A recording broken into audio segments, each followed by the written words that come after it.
Salut tout le monde. 2 CAN en 2 ans, puis plus rien pendant 4 ans. C'est ça la décision de la CAF pour les prochaines éditions de la Coupe d'Afrique. On nous dit que c'est pour le bien du football africain. Mais si c'était surtout pour le bien de tout le monde sauf l'Afrique. Aujourd'hui, on va parler d'une décision qui dérange. Une décision prise sans les supporters, bien évidemment, et qui pourrait changer la CAN pour toujours. Si tu aimes le football africain, cette vidéo risque de te mettre mal à l'aise. Mais si tu veux comprendre ce qui se joue vraiment derrière les décisions de la CAF, reste jusqu'à la fin. Ici, on ne répète pas les communiqués officiels, que ce soit de la CAF ou de la FIFA ou d'autres fédérations. Ici, on analyse, on questionne et parfois on dérange. Alors, abonne-toi maintenant, pas à la fin. Maintenant. Initialement, la CAF a décidé dernièrement une CAN en 2027 qui sera organisée dans 3 pays, comme la Coupe du Monde 2026 et 2030. Et ensuite, une autre en 2028. Puis à partir de là, une CAN tous les 4 ans. Sur le papier, ça a l'air organisé, moderne et professionnel. Mais quand on regarde de plus près, c'est une casse-tête, une improvisation et surtout un aveu de faiblesse. Posons une question simple que personne n'ose poser. Pourquoi la CAN doit-elle s'adapter au monde?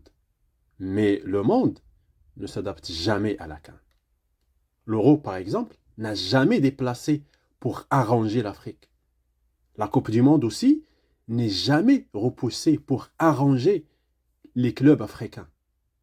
Mais la CAN, elle, doit toujours s'excuser d'exister, doit toujours subir et toujours être à la merci des autres, des plus forts. Et cette décision 2027-2028 en est la preuve.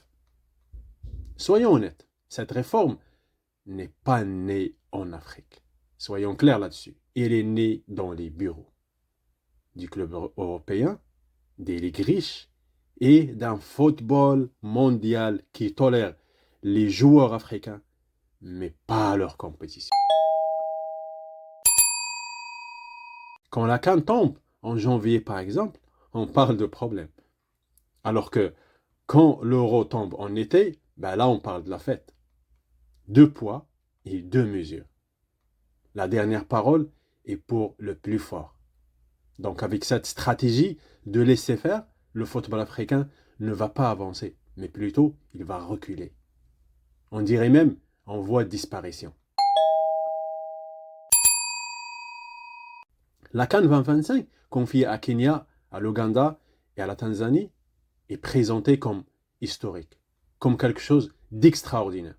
Ben, il en est. Et personne ne peut nier ça. C'est une réalité. Mais personne ne peut parler de la pression énorme sur ces 3 pays, en termes d'infrastructure, en termes du délai, en termes d'exigences à satisfaire au niveau des terrains et des infrastructures et tout, les routes et des normes à respecter en lien avec la FIFA et la CAF. Puis, juste un an après, boum, CAN 2028, quand on ne sait même pas à date qui va l'organiser. Encore. Comment construire? Comment rentabiliser cette compétition? Et comment respirer?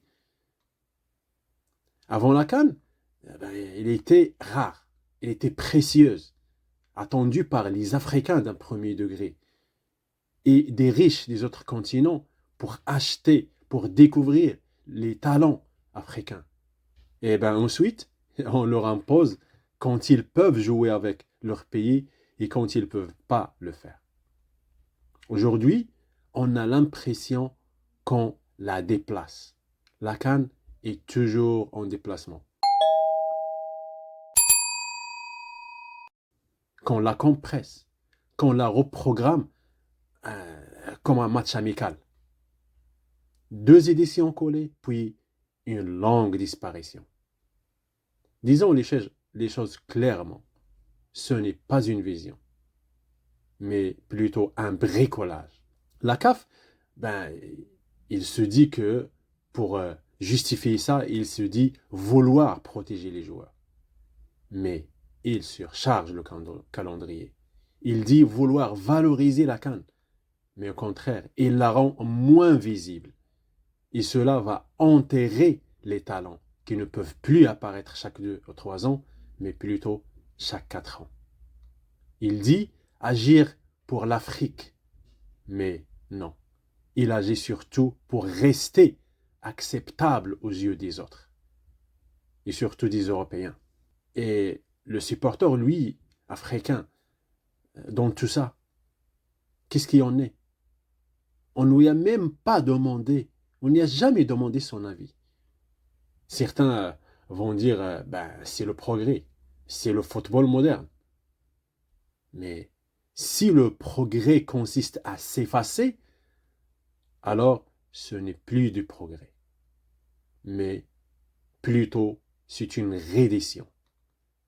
Le football africain mérite mieux qu'un calendrier dicté par la peur de déranger. Alors, tu peux ne pas être d'accord avec moi sur le sujet, et c'est très bien, mais si tu penses que ces décisions méritent le débat, alors si la chaîne, c'est pour toi.